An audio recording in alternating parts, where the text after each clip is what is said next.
Alright guys, welcome back to another episode of The Great Ace Attorney Chronicles. Last episode, we got through the part 4 investigation. It was a long 80-minute investigation, honestly. My voice kinda hurts, but I could keep going over the trial part 1, so let's fucking go. When I woke the fellow morning, Susato-san was already gone. Outside the window, the rain came down in sheets. And so began even the longer day than the last, one that I would remember for the rest of my days.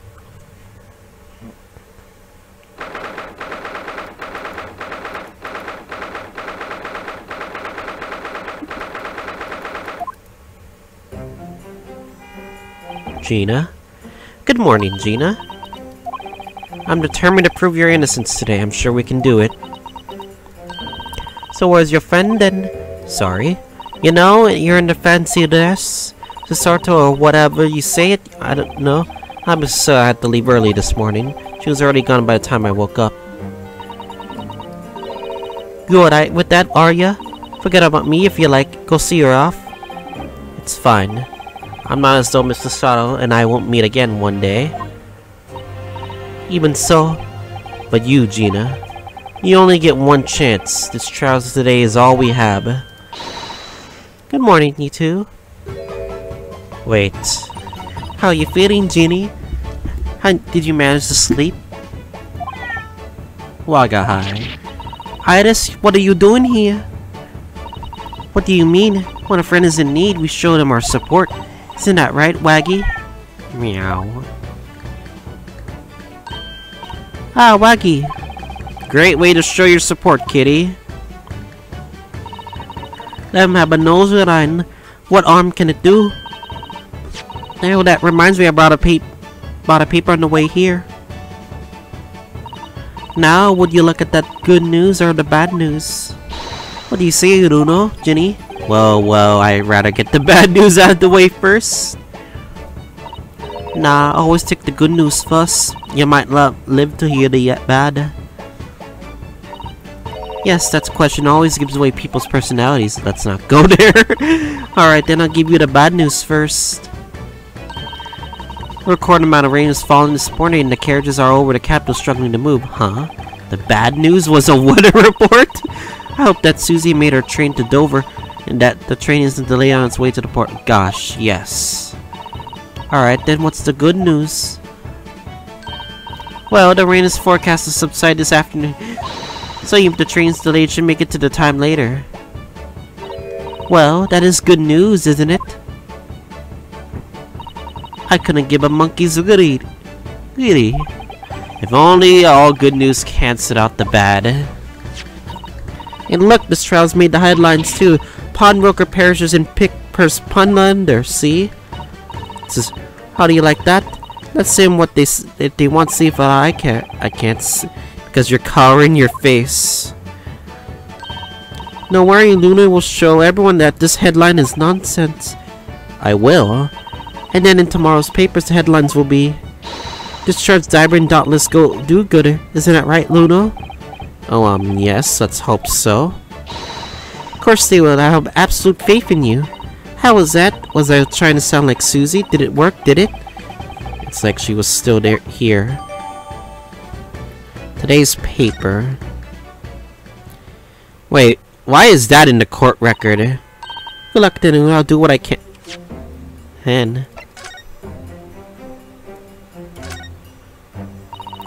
It's a sensational story. Lower down the front page. Well, Mystery Mo. Classified secrets may have been leaked overseas from the mystery for a 10-year-old. Iris certainly has her finger on the pulse of world news. About secret communications between the Great Britain and his allies. Apparently they're being intercepted by hostile nations. Communications are being intercepted? But how would somebody be doing that? That's a question, isn't it? I've come with 3 different possible methods so far. Are you looking for a new career, Luna? No, of course not. I wonder. Perhaps this is what Lord Strongheart was talking about yesterday. Yes, could it be? Explained by Galaxy is wandering from pillar to post at the moment. Kane's main article about government secrets being leaked to foreign agencies.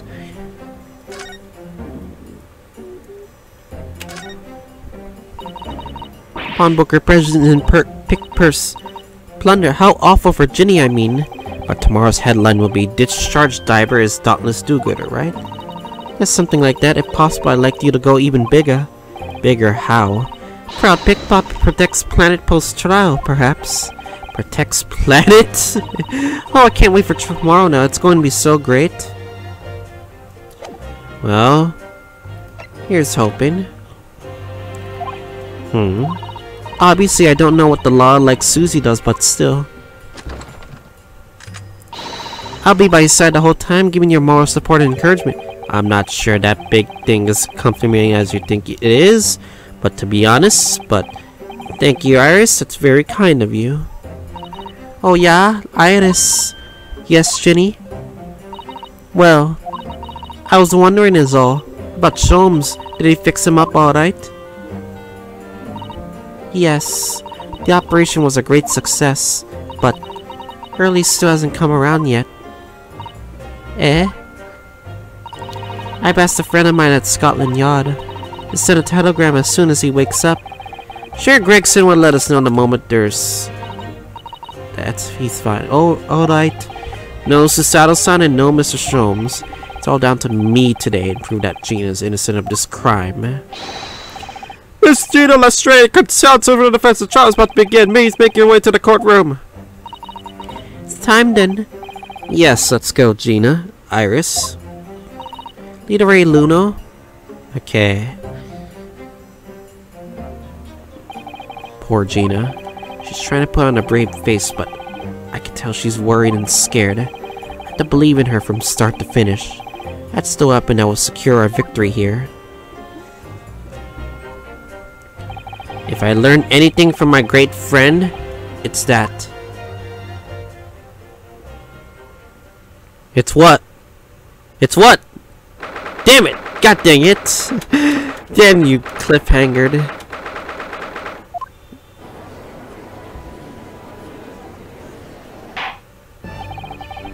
The name of Her Majesty the Queen, I hereby declare this courtroom to be in session. This trial will determine the guilt of innocence of Miss Gina Lestrade. I now call upon the counsels for the prosecution and the defense to declare their willingness to proceed. The prosecution is ready. The defense is ready. Lord Von Zeeks, my lord. Remind me, how many years ago was it that you withdrew from public prosecution service? It was some 5 years ago, my lord. Yes, and then 2 months ago you resurfaced what unexpectedly. And here you are again today. Are there some circumstances in which the court should be aware to have led to this erratic behavior? And what might describe as your former life 5 years past, you dealt exclusively in matters concerned with the highest echelons of society and government. Really? And yet today you choose to try a simple case of burglary and murder. I confess you find it a little befuddling, counsel. There are two types of persons that I cannot abide. Firstly, those wealthy scoundrels who hide behind a mask of philanthropy to cheat the public at large. He means Mr. Gilded, who you defended the Reaper 2 months ago. Yes, just about managed to work that out, thank you. Magnus McGilded. If I'd known that monster he was, I would have never defended him. And secondly, even more loathsome, those wily scoundrels who masquerade as allies to effect total betrayal in the final hour. In other words, the confidence tricksters from those tiny islands from the Far East, the Nipponese. Well, you're just being racist. Can you stop? Why do you have to bully me, Von Zeeks? What? Did he really just say that? He means you now, Runo. I actually managed to work that out too. Thank you, Iris. Total betrayal? What are you talking about?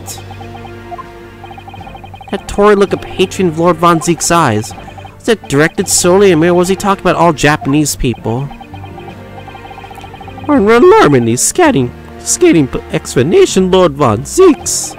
Sealed with judiciary welcomes the return of the so-called Reaper, the barely feared by all London's malefactors. Your lordship is too kind. Now, jurors, the 6 of you have been selected to random to represent the will of the people in this trial. Are you ready to hear the evidence placed before you determine the guilt or innocence of the defendant? Oh, it's this guy. Former lieutenant of the British Army here, don't you know? Chaps like me were born ready. Clean crockery, clean cutlery, and a clean conscience. His lordship's motto is very appropriate here, I think. Everything will be stereoscopic in the future. Absolutely, absolutely everything. I'm ready for it. I don't understand it. I can't have it left in there. It's not possible. How but could I have? Women in the specimen society, stop. Female-centric future awaits, stop.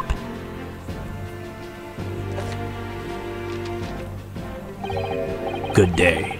I'm visiting London for sightseeing. I would like to take bus to Crystal Tower, please. I have to do voices for the goddamn jurors, do I? God dang it. Is something wrong, Ludo? There's a lot of familiar people in those freaking stands there. Well, it is what it is, but oh, not exactly, it's just I'm fairly sure I recognize these jurors, almost all of them in fact. Really, funny coincidences like that do happen from time to time, don't they? It's quite strange the jurors are chosen at random from London's 6 million inhabitants, you know?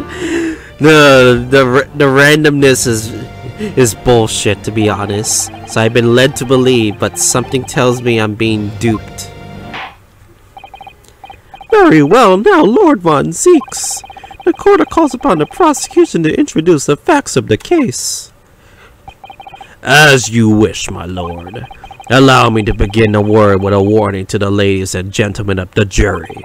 In short, there has never been a more self-evident case of a cold-blooded murder. The victim, Mr. Pop Windabank, proprietor of a walk-on shop on Baker Street, was shot from behind and died instantly. The prosecution presents its photographic print of the crime scene. As the court will observe, there is a single bullet wound just below the gentleman's left shoulder. The evidence suggests that the bullet pierced the man's heart, resulting in near-instant death. Moving on to the findings of the Scotland Yard's coroner. His report states that the bullet entered the body on a rising diagonal trajectory. And what's that supposed to tell us? It means that the victim was likely shot by someone significantly shorter in height than himself. Someone like that accused, you might say. Oh. The prosecution wishes to present the autopsy report, the crime scene photograph as evidence, my lord. Indeed. The court accepts. Hand them to the bailiff, please. It's enough to the single bullet from the wounds of an ill-scented trauma. Crime scene photograph has been entered. Looks like we got more court record stuff. I now ask the court to turn its attention to this plan of establish where the incident occurred. Let me see the court record. Let me goddamn see the court record. Time of death, 1 to 1:30 a.m. Court party, Marino Skinar Hodo. Port victim's back on the side of the truck. Incident to the prone center, bullet wound to the heart, bullet into the body from the back on a gently rising diagonal trajectory.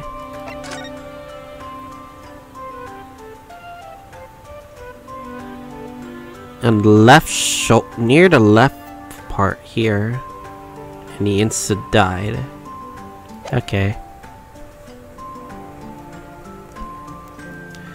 There's one thing we still haven't figured out. This bullet right here, and someone's blood is in there. We still haven't figured out what that blood is.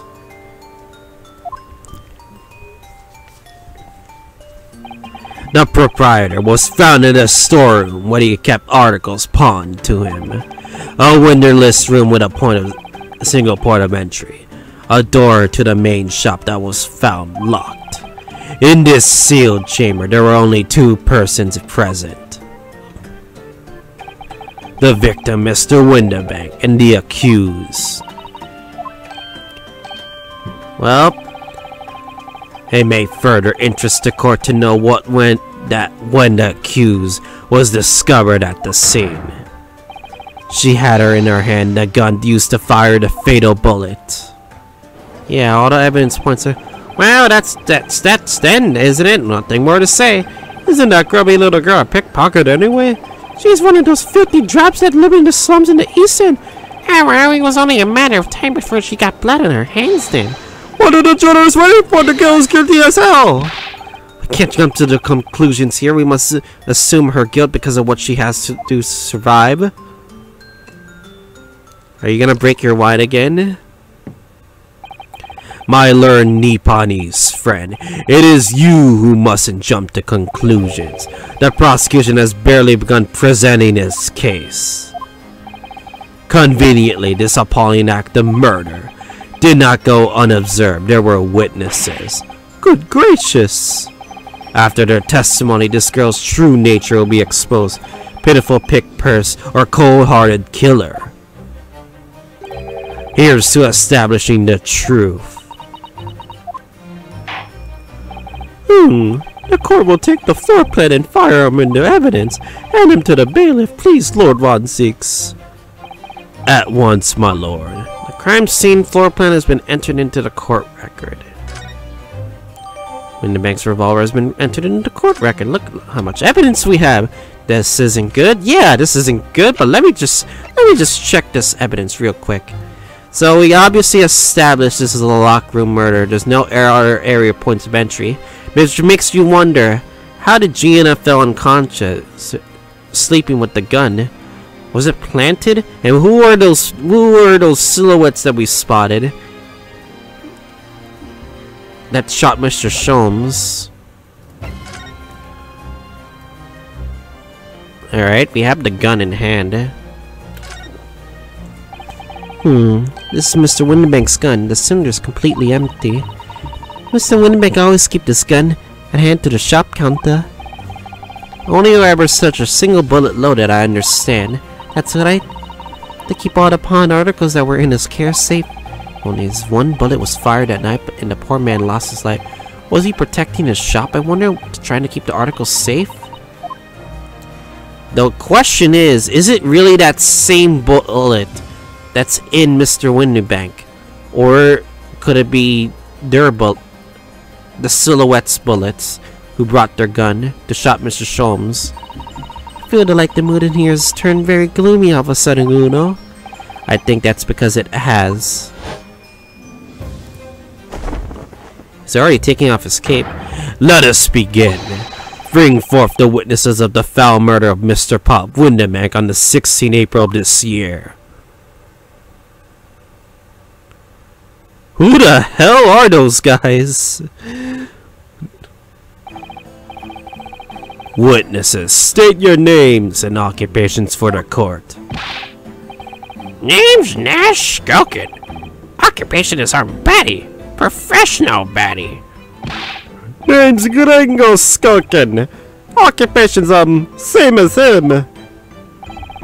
Tobias Gregson, Scotland Yard Inspector. That's right. We're what they call the Skulkin Brothers. What the fuck is this case? What do you look at me that for? Don't let me with you lot. Core blimey, that's cold. Don't you know what we're going through? It's our order, bruv. Lost contact with him, we have. So we're scouring every shady corner of the capital. And last night, we come across you, the very sprig of the bloke. Ain't that right, Ringo? He is, Nash. He is. The very spit of him. He decided there what we gonna do, what we was gonna call you. Big Brub Silky. Come on, leave it out, you two. Silky Skulkin. That's before he ran out of ship. I'm assuming that's why I saw Johnny's video. They called him the Skulkin Bros. Well then, Inspector Silky Goodegson. begging your pardon, my name's Tobias. What I'd like to know, Inspector, is what you are doing in the witness stand. The Skulkin brothers are currently under... Oh, that's what they're called. Never mind. Are currently under arrest, my lord, on suspicion of theft. Huh. Thieves, are they? These three? No, my lord. Begging your pardon. But please don't lump me in with this lot. 2 nights ago, these brothers legally entered an establishment with no intent to burgle. In the course of their nefarious activities, they embroiled in a far more sinister crime. My Jobin, you mean to say that? What an extraordinary coincidence! Indeed, my lord, while attempting to burglarize a pawnbrokery, they witnessed the proprietor's murder. Order! Here we go again. Order! The various trespasses of these brothers are not subject to today's proceedings, though they will naturally face trial in the near future. Your lordship's permission. I would like to remain in the set to keep these jets on the straight and narrow. Of course, Inspector. Skeptical as I am about the caliber of these witnesses, I will permit them to take the stand. Mr. Skulkin. Your names are awful, by the way. You will now testify before the court.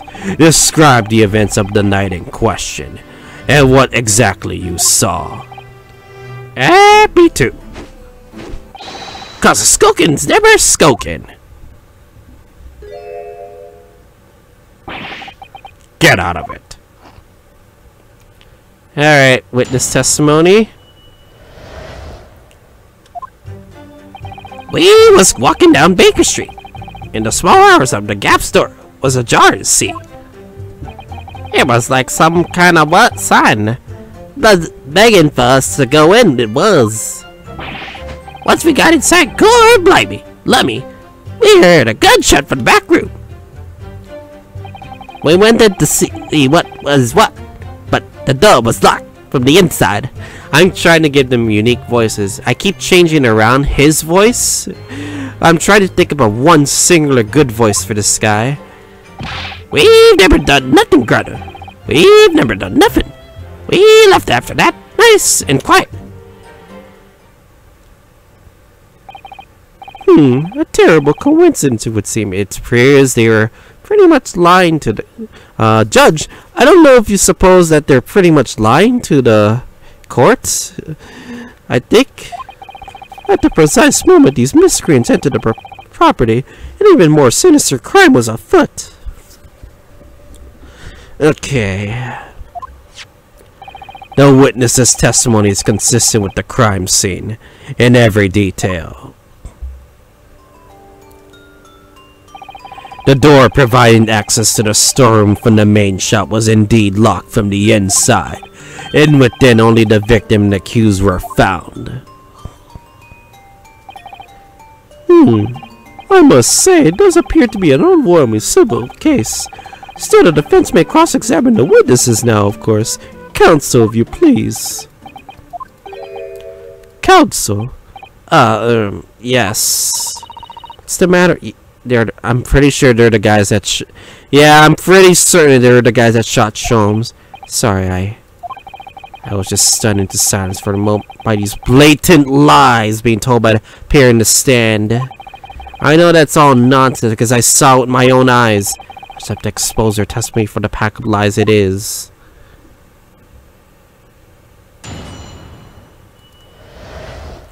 Illegal entry. Mata. The front door of the window banks was ajar, you say. What time of night was this? Must have been about 1. Right, bingo. Yes. Well, I'd like to say so. Right, Skulky? Sulky? How would I know? The place would have been shut up once in the morning, just like every other shop in town. Well, it was pitch black inside, it's true. Ain't that right, Ringo? I'm not sure, sir, Snash. There seemed to be a little light burning inside. What about you, Sulky? Me, Mode Baka? I am trying to give this guy one single voice. It's very... Leave me alone. I'm eating my food here. There definitely was a small lamp burning inside. That's what alerted us to the situation in the first place. And when these gentlemen ventured into the open establishment, the accused, Miss Gina Lestrade, already had the muzzle of her gun trained on the unfortunate victim. That's purely conjecture. Perhaps, but it changes nothing. These brothers inadvertently wandered into the middle of a cold-blooded murder, simply because they found the door of the victim's establishment open and ventured inside. Right, that's what happened. Okay. It was like some kind of sign. Begging us for to go in, it was. What are you trying to suggest? That you had to go in? Well, God moves in mysterious ways, they say. Don't they, Wingo? They do, Nash, they do. Must have been some sort of providence, I reckon. God's will often presents itself as the whims of Thebes, does it? For fuck's sakes. It weren't no whim. I'm dead sure of that. It weren't, Nash. It weren't. Like we said at the time.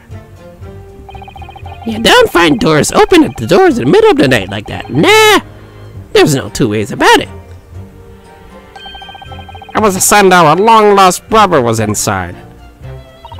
They're not very good lies, are they? Well, you can't deny it. And that's the bloke what looks like a blub. I said cut it out. These chips are getting a chomping today. I would love to expose all their lies. Once we got inside, love me. We heard a gunshot from the back room. Press, you fool. A gunshot, you say? Just the one? Are you sure about that? Yep, just the one, Governor. I can swear to that. It was Nash, it was. Ain't that right, bruv? The firearm use belongs to the victim himself. Oh, yes, Mr. Winnick always used to leave his gun lying around the counter. Right, I remember. When we examined it, we found the revolver was completely out of rounds. That makes sense. Mr. Winnenbank always used to say he only kept a single bullet loaded. That's true, I remember him saying that as well. So we can say with considerable certainty that only a single round was discharged from the firearm used as the murder weapon. Yes, my lord, we can. And I should remind the court that the firearm in question was discovered in the hand of the accused. Wonderful. Great. All them. We went to see what was what, but the door was locked from the inside. You mean the door between the main shop and the storeroom? If my learned friend is having difficulty grasping the situation, perhaps a drawing will... No, I'm pretty sure we know what the thing is.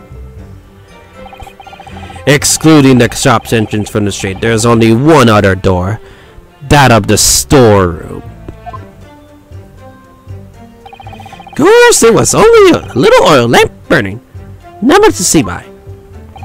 And the door was hidden behind the curtain and all. That's right. When we arrived, the door was mostly obscured by the curtain. Tell me, why exactly did you try to open that door? Any normal petty thief would run at the sound of a gunshot, I should think. Oh, well, you're turn the rabbit, Ringo. Well, Dash, yeah. I suppose you have to say we ain't normal, eh? Broadly speaking, humans respond in one of two ways on hearing a gunshot or scream. They would obviously run away, or A timid flea gripped by fear while the courageous investigate to see if they might help. These gentlemen of our latter inclination, my learned Nipponi's friend, it would seem, is of the former. Alright, somehow I just proved that I was a coward that night. well, but Mr. Sholmes told us to chase after them. Thank you, Councils. So I believe we understand that the door was locked and it could not be opened. Proceed, witnesses. We never done nothing, Governor. We never took nothing. We just left after that, nice and quiet. You guys are terrible liars. You didn't do or take anything. Is that your story? Well, it was Ben Labasoon, it was. We're in it.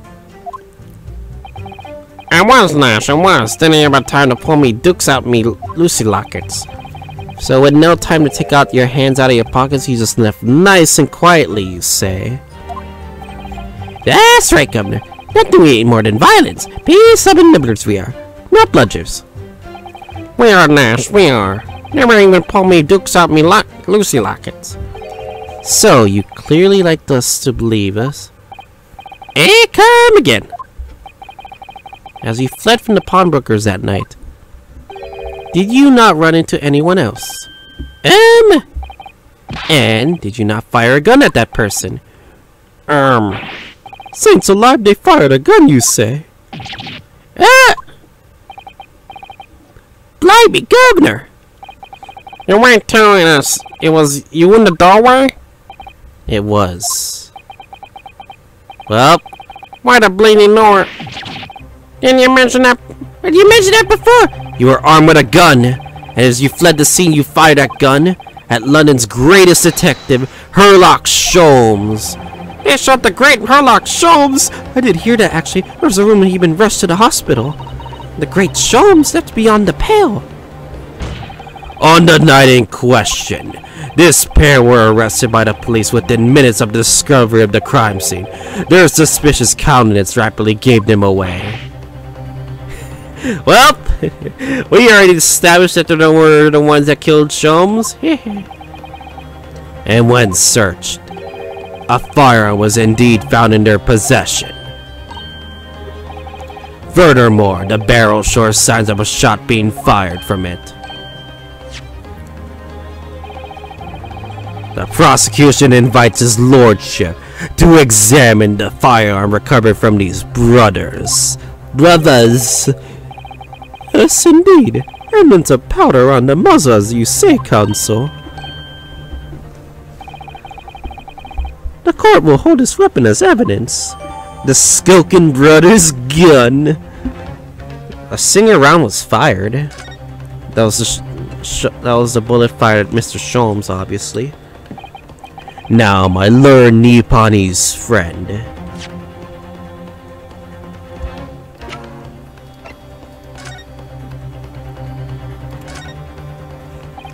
So, there's an ammunition still loaded in 5 of these revolvers. 6. Yes, which tells there's only a single shot been fired from it. Exactly. The bullet that hit Hurley, in fact, isn't it?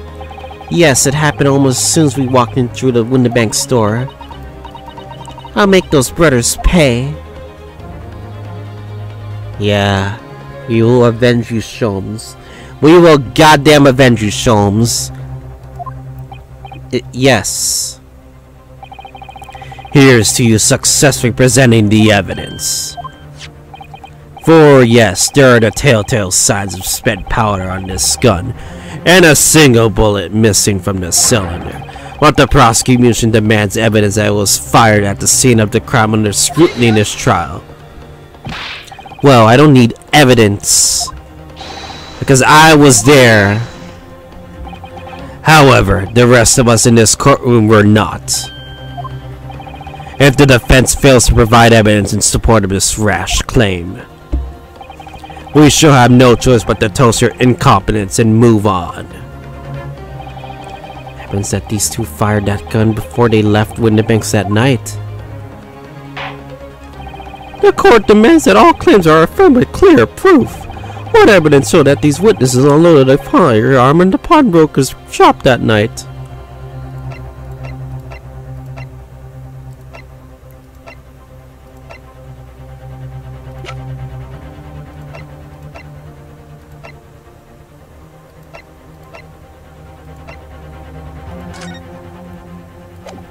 I think it has to do with the...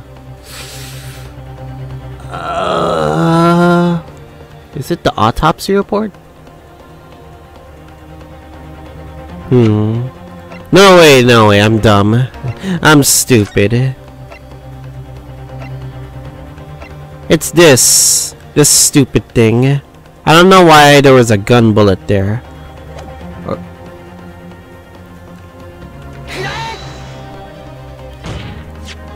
The evidence is in this portfolio.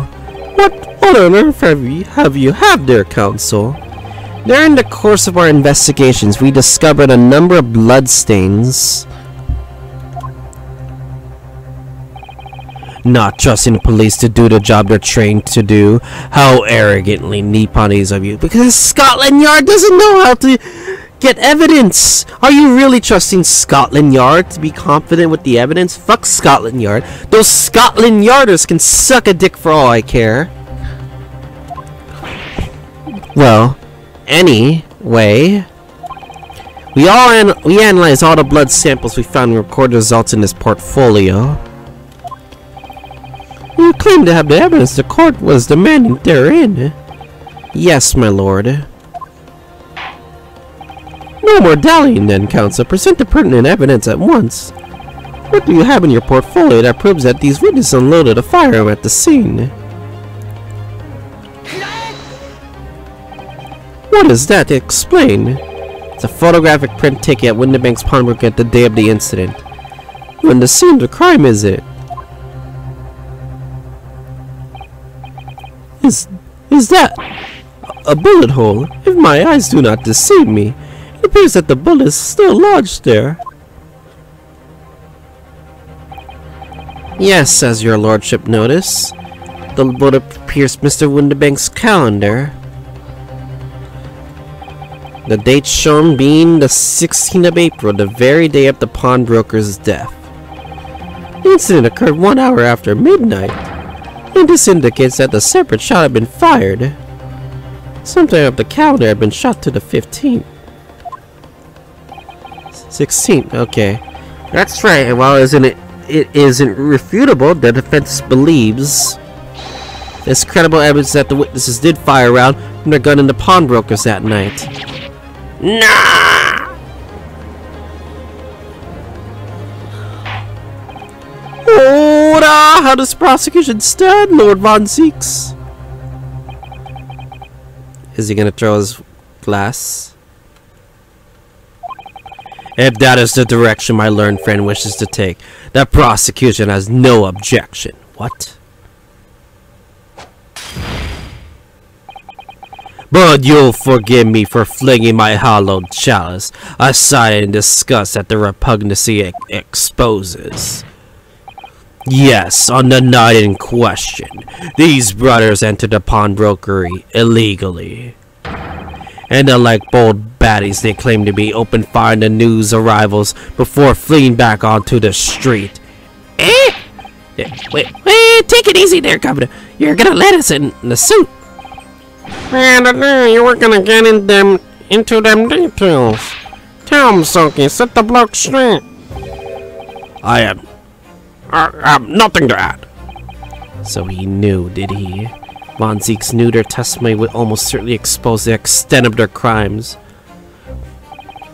It would seem now that I owe my learned Nipponese friend a word of gratitude. What do you mean? What I mean is that you have helpfully confirmed an important fact. What fact do you prefer, Lord Zeeks? Has been established at the point of their arrest, a single shot had been fired from the brother's gun. However, if that shot found its target, Mr. Sholmes, that means it wouldn't gone to Mr. Winter, then clearly these witnesses cannot be accused of the fatal shooting of the provider and victim. In other words, These two men have no material connection to the murder at Mr. Winterbank at all. So that's it.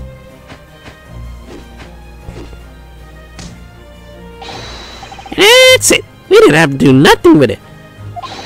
We did it, Nat. We did it. That's what I want. You fuckers are going to jail. You fuckers are going to jail for attacking Sholmes. Your crimes include unlawful entry, intent to steal, perjury, and let us not forget, attempted murder. Yeah, you even lied in court. Damn perjury. What a car luck, eh, fellas? Win for now, brother. Now then, let us take a moment to consider our aforementioned great detective, Herlock Sholmes. It would seem that the man patronized the pawnbrokers in question somewhat regularly. Where's he going with this? Mr. Sholmes appears to take pleasure in tinkering with the eccentric machinery. Eccentric? Says who?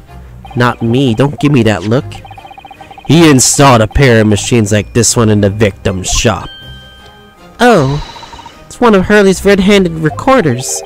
What is that, Counsel? It just appears of a photographic contraption. As your lordship has surmised, it is indeed a camera attached to a small timing device. Every half an hour, it automatically photographs interiors. I remember seeing that, but I didn't think it would be used in this case. The idea being that if there were a thief to break into the shop would be caught red-handed. The prosecution has obtained the photographs taken by the devices on the night in question.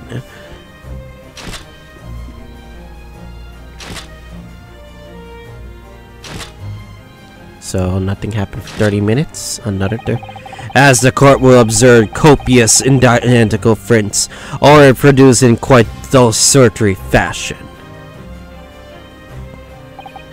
Rather prodigal, I feel. In fact, there are two such devices in the victim's shop, my lord. If I refer to the court of the plans of the premise, their respectable positions are here and here. Would they know about the 30-minute intervals, then? You say that these cameras produce a print every half an hour. I'm afraid I fail to see. How would I help to anticipate a thief conduct his activities in any 30-minute intervals? One can only pray that the world would be criminal lingers, my lord. On the night in question, the witnesses currently in the stand were not caught on camera. That's a bit of fire. That's a bit of fire truck, eh, bro? Look, loves a Skulkin. Witnesses, what time did your trespassing begin? Must have been after 1. Right, bruv? Must have been after 1, right, bruv? Must have been, Nash, must have been. Just gone 1. In which case, minutes before these brothers entered the establishment. What scene might ye expect to see within the shop? Let us examine the evidence. Good lord! Oh no, Gina! What are you doing, Gina? Why did you hold the gun? It's the defendant, Miss Gina Lestrade. Oh shit, as the court can clearly see. The accused is pictured, gun in hand, facing the victim over the shop counter. No doubt coercing the provider to open the door to his storeroom. Quite, one can only too easy imagine the events that unfolded. The court will take this photographic print as evidence if you please, counsel. Oh no! Oh no, Gina! You have... God fucking damn it. At 1 a.m. Why the fuck did she hold the gun? Wait a second. What's this doing? I noticed something. That's there. Yeah, that thing's there too, isn't it? Okay. I don't believe it, Jimmy. In short, the accused is the only person could have possibly killed Mr. Winterbank. Gah! I say, my lord.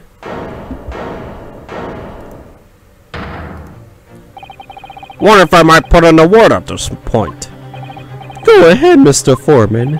Took a bounty boater to the knee in the battle of May 1, 1880, don't you know? Decorated for and all that, but forced to retire from the service, sadly. Of course, a medal cannot never outshine the exploits of chaps like us on the battlefield. Yes, Foreman, and what exactly is your point? Carried on the battle after retirement, you see. The battle of daily life, if you like. And here I am now, leading this small squadron, 6 men, all good and true. And we'll all go down together, you mark my words, one for all and all for one.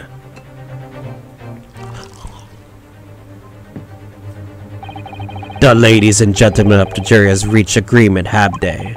Is that what we are to understand? Well, Mr. Foreman, is that correct?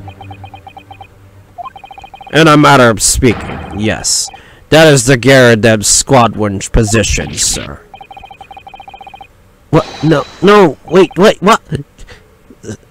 Status report for the courtman on the double. His lordship insists on the promptitude of all times and calls for the making. I think you'll find the truth as clear as day now. I can reach it out and touch it. I wouldn't have left it in there. I just wouldn't. In all honesty, I can't actually remember. Situation clear. Stop. No room for doubt. Stop. Truth now. Undeniable. Stop. I'm very sorry, brothers. They are unlucky. Very well. I now call upon the member of jury. No. Later, lean on this phone. No. Answer consider verdicts to the court. Guilty. No. No. Damn it! Please stop it. Stop it, you fools. No, we have to consider there's more evidence at stake here.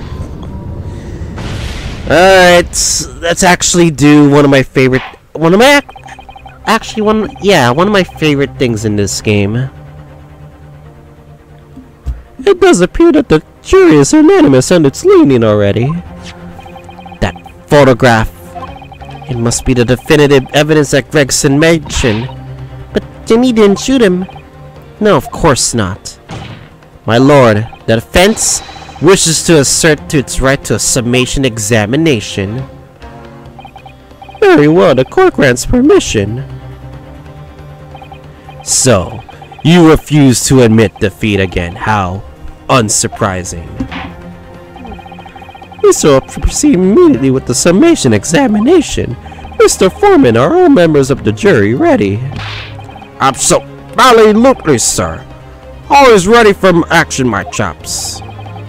Very good. Ladies and gentlemen of the jury, you will explain what grounds you have determined the defendant to be guilty. Yeah, my favorite part of the game. Judicial findings. All the evidence clearly points to the finger of guilt at this young pickpocket Petition.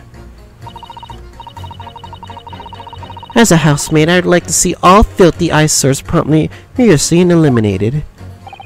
I think you'll find that if you look at the photograph in stereo, the truth will just pop out. If I have left it in there, I shall think there should be some repercussions by now. Mind made up, stop! Global radio transmission of verdict to follow, stop! In Motherland we say never judge by clothes. Judge by head. I ain't convinced blooders are innocent. Well, this doesn't help me in this case. The circumstances of the crime and the evidence to implicate The defendant rather comprehensively. The storeroom locked from the inside, in which the victim and the accused were discovered alone, and in the accused's hand the fatal revolver, the firing of which heard by these witnesses. Not to mention this print. Taken from the chapter we've seen action in the battlefield. The young girl on the verge of pulling the belly trigger. Thanks a lot, Mr. Sholmes. Oh dear, Hurley's cameras were supposed to help, not hinder. I'm afraid you'll have the uphill struggle ahead of you. But Gina didn't shoot Mr. Windibank. Which means there's more to the situation that we've yet to see. Agreed. You have the floor, Counsel. Proceed with the summation examination. Here we go. Defense rebuttal. I love this. You're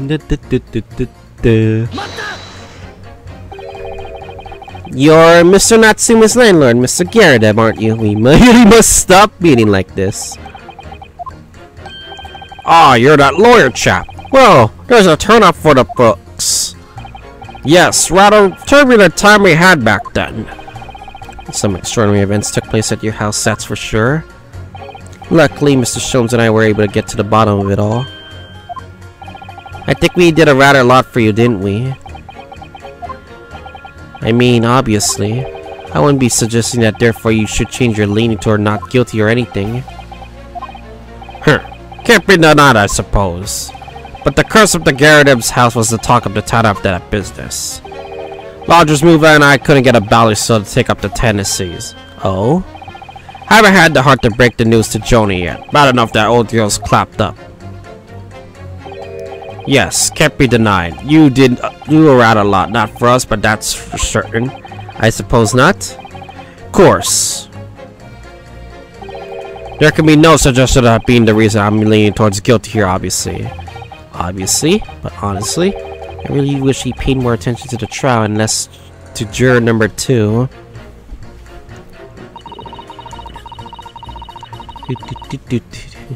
Okay. Jeez. Okay. Polishing the bench, I see. Again, from case number 3.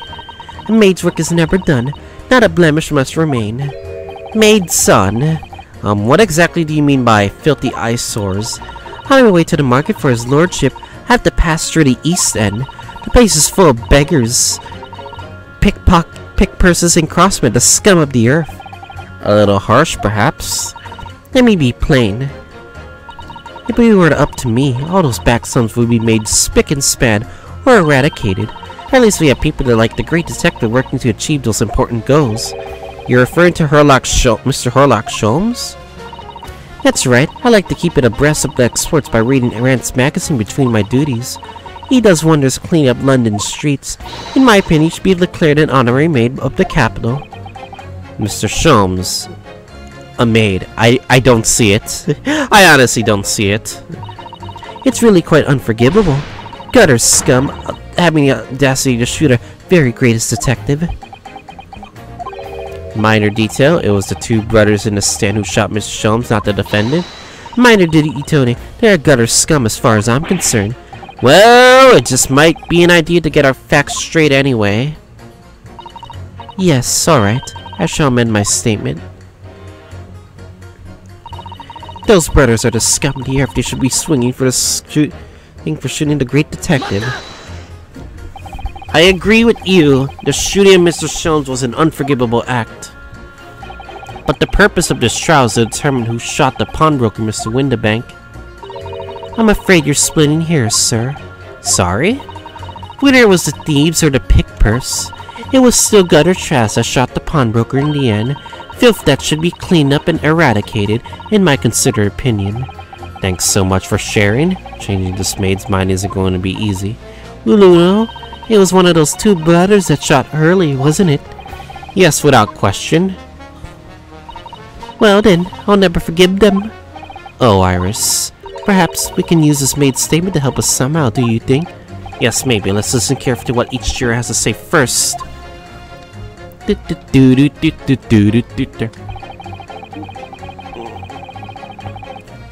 So we gotta use juror number 2's statement for sure. What do you mean look at the photograph in stereo? Sorry, what? Don't you know? If you look at the photograph you click normally, it looks as though the pickpocket was about to shoot the victim, obviously. There's no indication if the defendant ever fired the gun. All I'm saying is that if you look at the same plane in stereo, it could reveal all sorts of new information. By any chance, are you a fan of stereoscopes? Ooh, how did you know? Let's call it a lucky guess.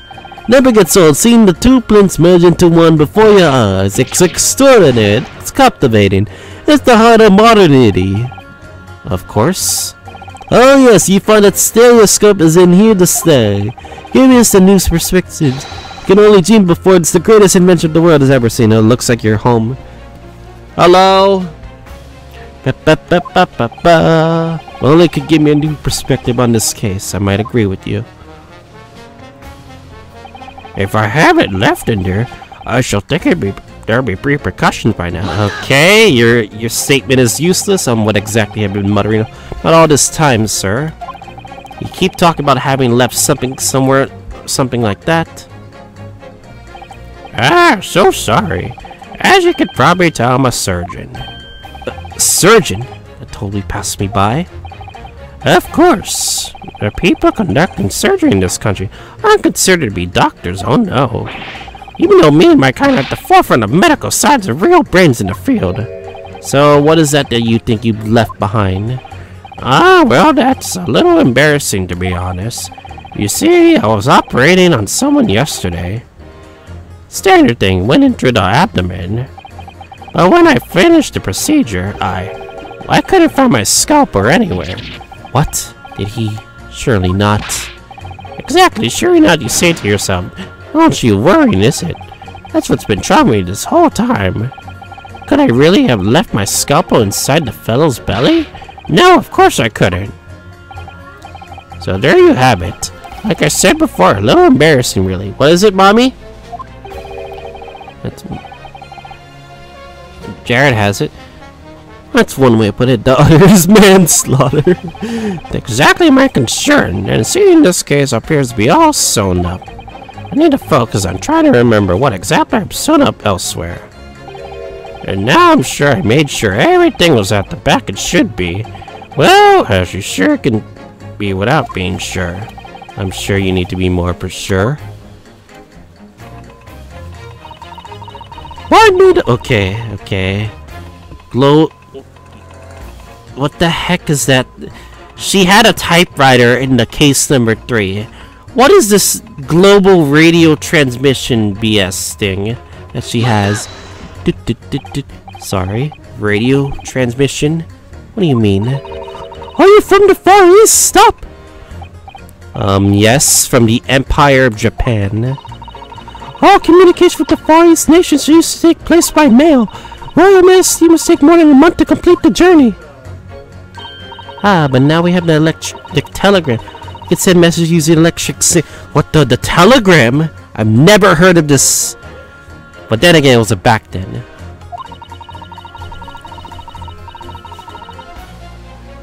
Thousands of miles of cable has been laid along the ocean. It's connecting entire thousands of miles of cable on the ocean bed. Technology makes my head hurt just thinking about it. You are well informed, young lady. But cables will soon be a thing of the past. Stop! What do you mean cables become a thing of the past? We still use cables. We've seen those hanging wires I've seen on the streets for some odd reason. And just when I start catching up. Radio transmission is the future. Stop! Message carried by over airways over 4 corners of the globe. Stop! Well, it is true that radios are still used, I guess. Sacred McGloin, stop! Electric, stop! Right, try not to wear out your fingers. Air wireless telegraphy, stop! Driving technological revolution, stop! People say inventions like the stereoscope are the height of technology. What utter piffle! Can I understand it? I really can't. They're just silly to... Well... Chotomate! Jury number 3. Sorry to interrupt when you're obviously fluming, but...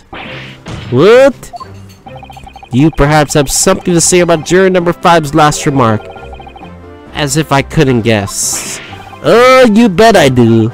Say that again, go on, I dare you.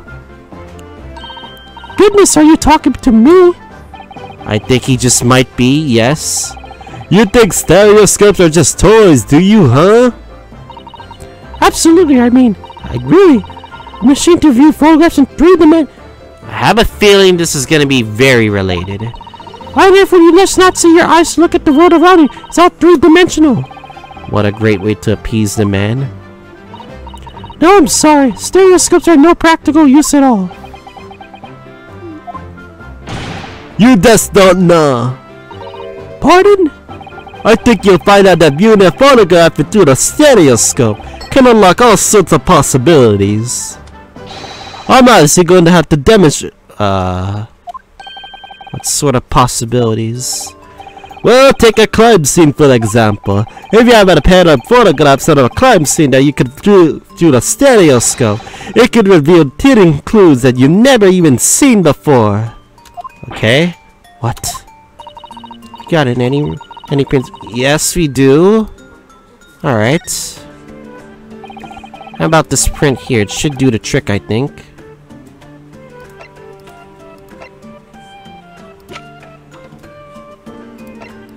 Where is it? Is it this one?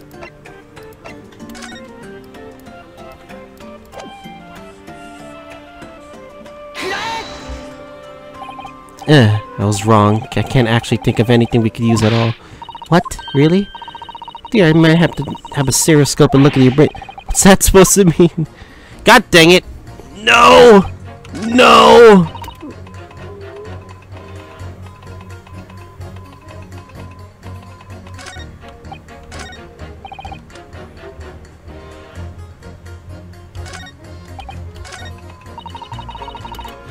Come on, let's try this again.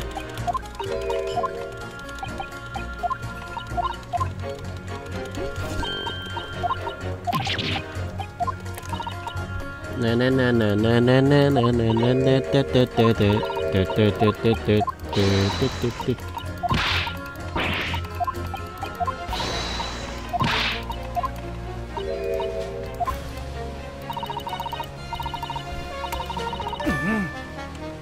Okay, let's try this again.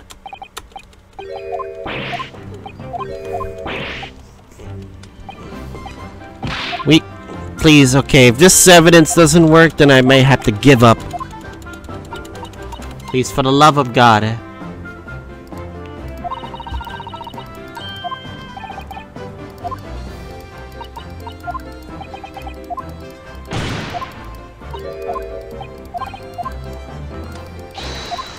Alright, where's the evidence? Where's the evidence? Where's the evidence? Where's the evidence?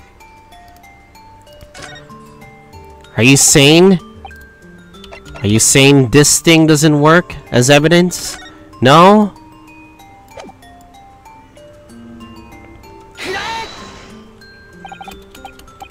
No! God fucking damn it! It didn't work. Well. What about second, guys?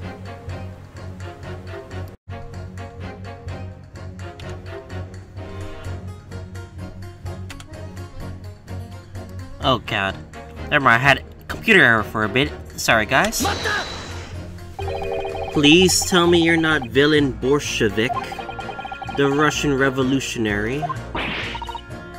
Revolutionary? Oh, you don't tell me he's the guy from the newspaper from Case 2. Duh. I believe there is such a rumor. It's just a rumor? Just a goddamn rumor? As you see, I am unfortunate appearance. I look like Wish's criminal. Your words, not mine, just to point that out.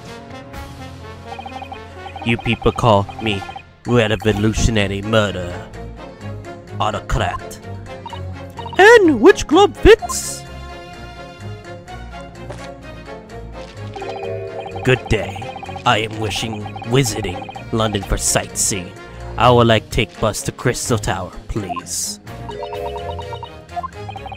Right, that didn't sound staged at all. You forgive me for having my doubts?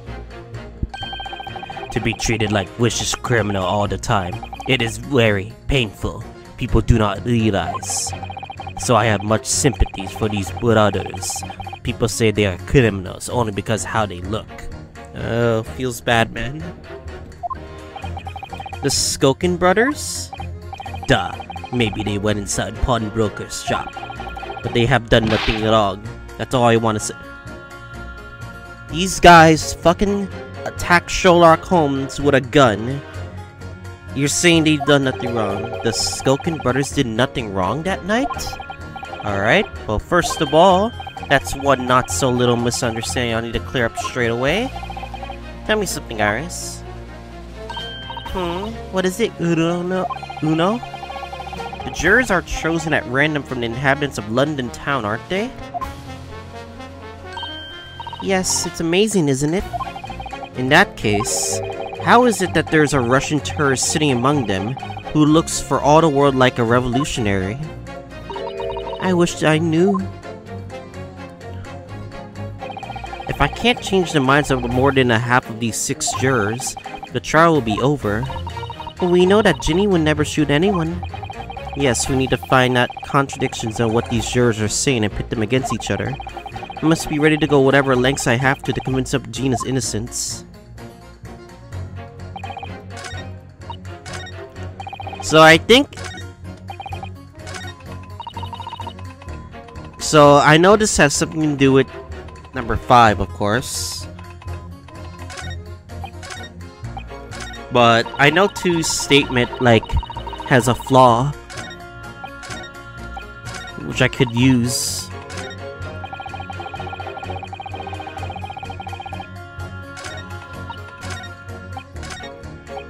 I think we have to pit them. Ah, these brothers are scum the earth, and the other guy says these brothers are innocent. I'm gonna pit number 2 and number 6. Ready and go. Objection. These 2 statements clearly contradict each other. Good lord.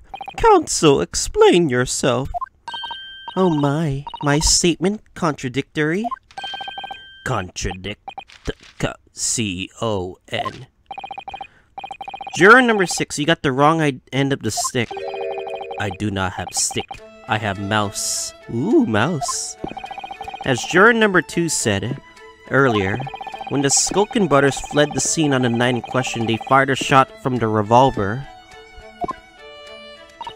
Yes, they shoot poor Mr. Sholmes in the abdomen, I understand. Surely you're not going to tell the court now that you didn't hear. Abdomen. A, B, D. Okay, this guy's a bit slow. Sir? Sorry. My English is still learning. You are telling court you didn't hear? Forgive me. I did not hear. Here is word abdomen, part of person's body containing stomach and other vital organs. If this is what you mean, you should say in plain English, I am Russian, not native speaker. Who thought it was a good idea to let this man be on the jury again? So, you are telling me these brothers who look like criminals were lying? Yes! It was clear perjury is court day and day. They said before, we never done nothing, but truth is they shot detective. Duh. This is double negative.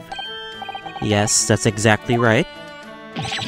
Lying is wrong, especially when lie is said by a person who looks like criminal. Coming from you, that seems surprisingly prejudiced. Just this means when they said we never took nothing, maybe it was also big fat lie. Is this true? Well, according to the police report, no stolen goods were found, so... Enough. I trust no one now. It's not the mouse's fault though, sir. I must see with own eyes. I must investigate clearly myself. Afraid that won't be Yes, it is, Uno. Easily. Sorry?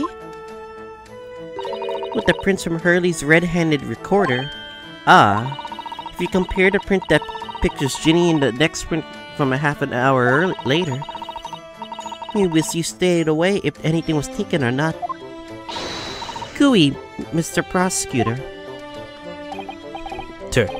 Calling on the prosecution in the middle of a summation examination of all times. The print showing the accused threatening the victim after she broke into the shop is this one. Following this, the victim and the accused move into the storeroom. Meanwhile, the Skulkin brothers entered the shop and summarily heard the fatal gunshot ring out. Sadly, none of these events were captured on film. This is the print produced by the camera half an hour later, after the brothers' flight. So this is taken after Hurley was shot, then? As far as I can tell. Nothing has been taken. That does seem to be the case. I can't notice anything obviously missing the second print. So, the brothers who look like criminals told only one lie. They shot man, but they stole nothing. It would seem so, yes. Good. No, not good. You are right. I do not understand situation. Now I know brothers have lied. I think this is very important to continue trial.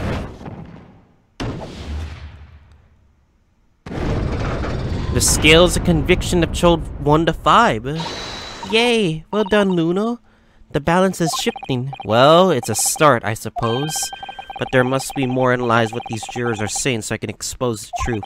If I can do that, we might just turn the situation in our favor still.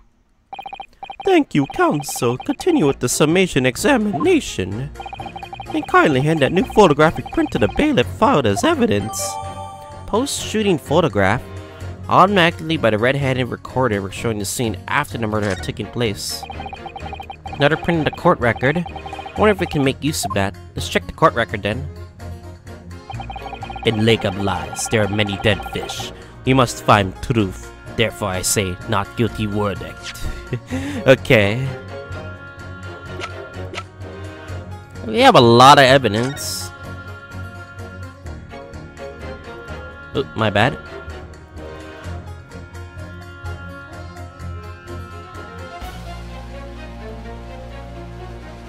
Na na na na na na na na.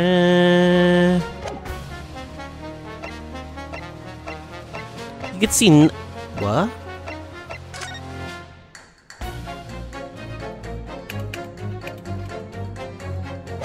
Something's up.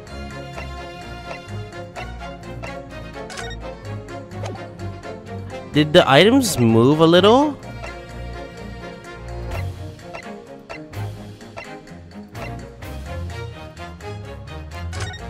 Why did the items move slightly? That's what I want to figure out. If I can't change the blood trial will be over.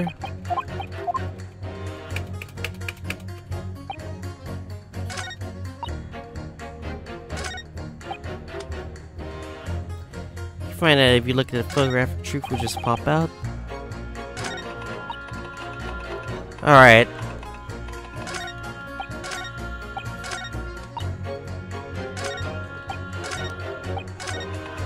Okay. I think it has something to do with 5 since we have all this new evidence.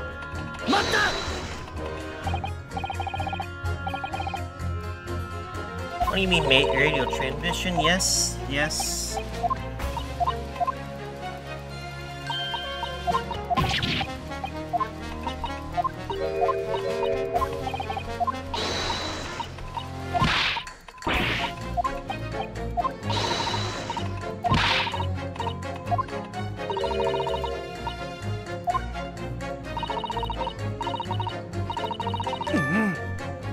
Yes, let's pursue this guy.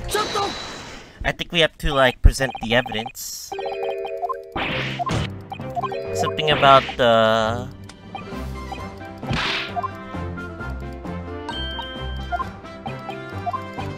The stereoscope. Yes, it has something to do with the stereoscope, of course.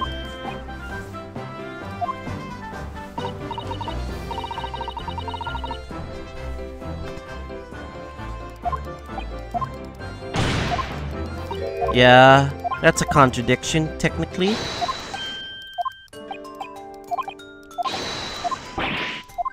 Oh, I think I know. Do you think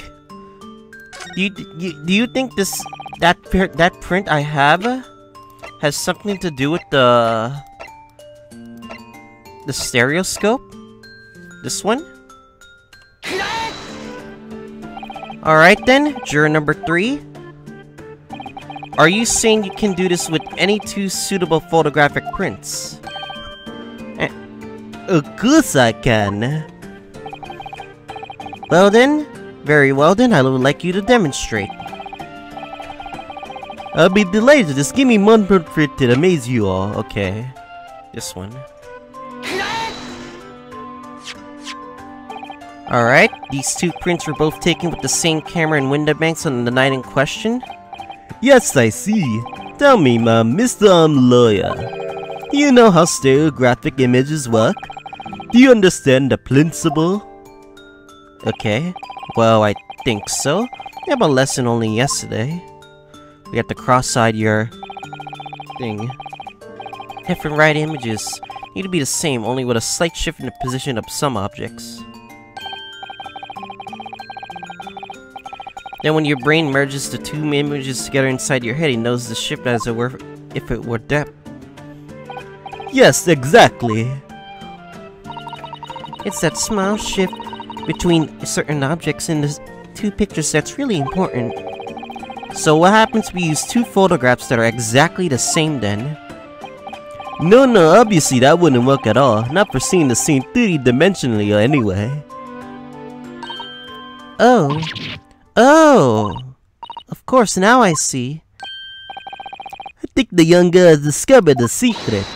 I have. The cougar eyes. Can you uncross your eyes before you tell me? Have another look at these 2 pictures from Hurley's camera, Luna. Go on. You see that there's an obvious slight difference between them? Of course, there are 2 people in the first, no people in the second. Well, yes, you can see that straight away, but now, try looking at pictures in 3 dimensions. Alright, I'll give it a go. So to start with, you have to cross your eyes.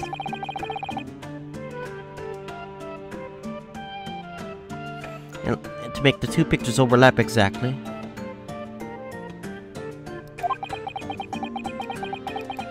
My eyes hurt so bad.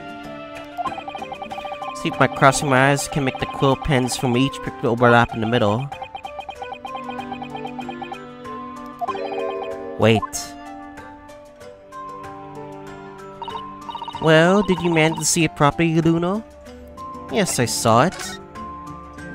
Kinda. Ugh! What's going on with these 2 pictures? Yeah, these objects there. Some things on the counter sort of jump out at you. I like how everyone's doing it. Yes, that's it, you see. That's the other amazing power of stereoscopes. Other amazing power? Is someone going to explain this black magic, eh? Why the deuce do some of the things on the counter seem to jump out at you like that? I think you find that if you consider the basic principle of the stereoscope, you answer your own question. Basic principles of the stereoscope? As I said before, if you try to look at 2 identical pictures using a stereoscope, it won't work at all. It's a slight shift in the positions of certain objects that lets you see pictures 3D-dimensionally. In other words, you know, at first glance, it seems that the objects on the counter haven't moved at all between the 2 pictures. It shows that there must have been a slight shift in their position. What actually happened? Why did those items shift? Yes, there must have been. Yeah, I kinda noticed that too. Now, hold fire there, sir. Got a reasonable grasp what the whole cross-eyed business now, I say. But why the devil does this shift between the two prints exist in the first place? Well, what's the answer, fellow? Come on, you're the cross-eyed master. What? Me? I haven't the first idea. You know, Luna, it's quite simple. It is? Just think it through step by step. The first photograph was taken at 1 AM. Then 30 minutes later, the second photograph was taken, but the position of some items on the counter appears to be shifted slightly in the interim. So that means that sometime in the half-hour interval, someone must have tampered with the things on the counter. Zookers! Someone tampered? New information, stop! Not mentioning testimony so far, stop! Yes, we've had to go around in circles a little here, it seems. But I'm starting to see what I should be aiming at in this summation examination now. Ladies and gentlemen, the question now is clear. Not the items on the countertop were removed, but by whom? Are you suggesting you might know? Of course. I can tell you right now who's responsible for almost imperceptible shifting the items on the counter. It's the bros, isn't it? Right? Right? It has to be the bros, right?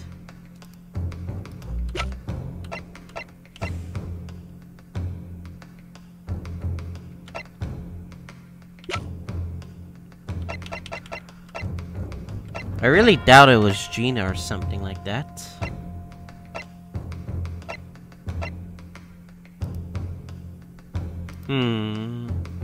Is it really the bros? Yeah, I'm fairly certain it's the bros. It was the witnesses currently in the stand, the Skulkin brothers. Wait. This does not agree with what brothers said in testimony before. They said they did not even have time to pull dukes from Lucy lockets. My phrasebook says dukes is meaning hands and Lucy lockets is meaning pockets. But is this another lie? Is this what you are saying? Yes, I'm afraid so. Hold on there a minute. You can't be sure of that.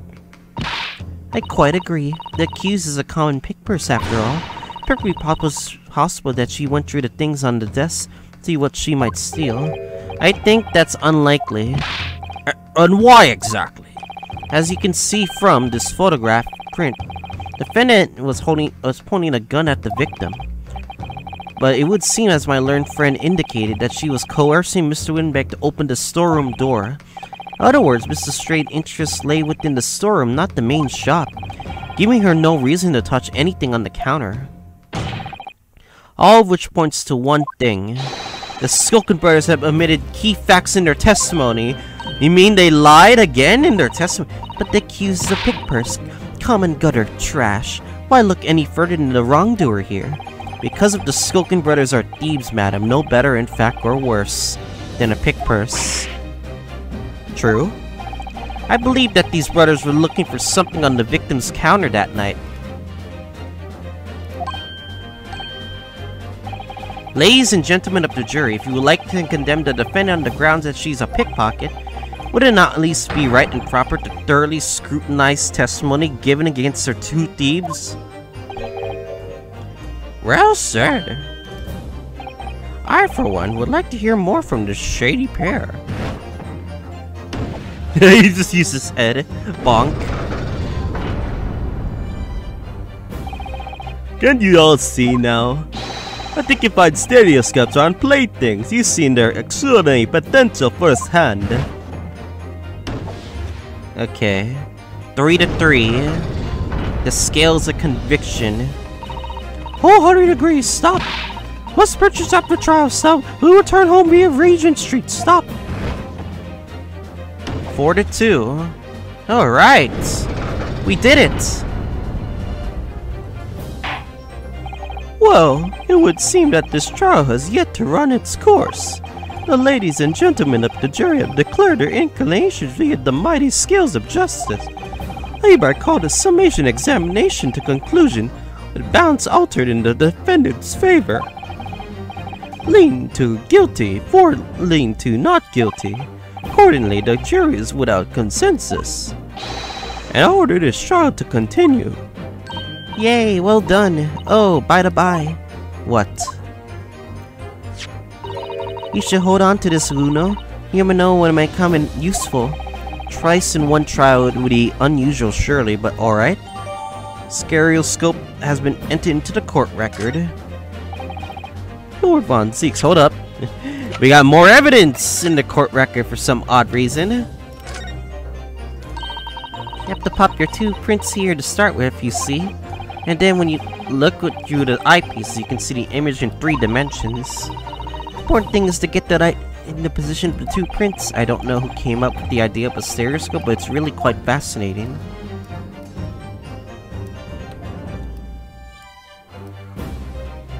Na na na na na na na na.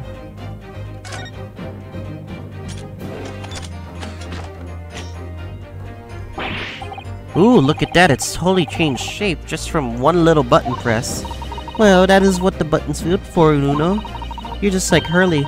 You boys love pressing buttons, don't you, especially if you don't know what they do?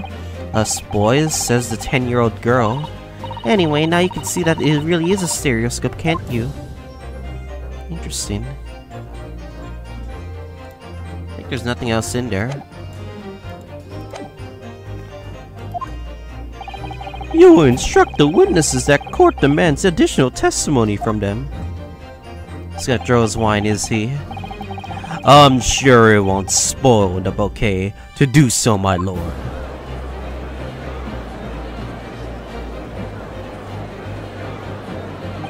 I've won myself another chance to probe the pair about their activities at night at least. And I won't stop probing them until I've proven that Gina is innocent. Alright, guess we can save the game now, finally! Finally we can save the game.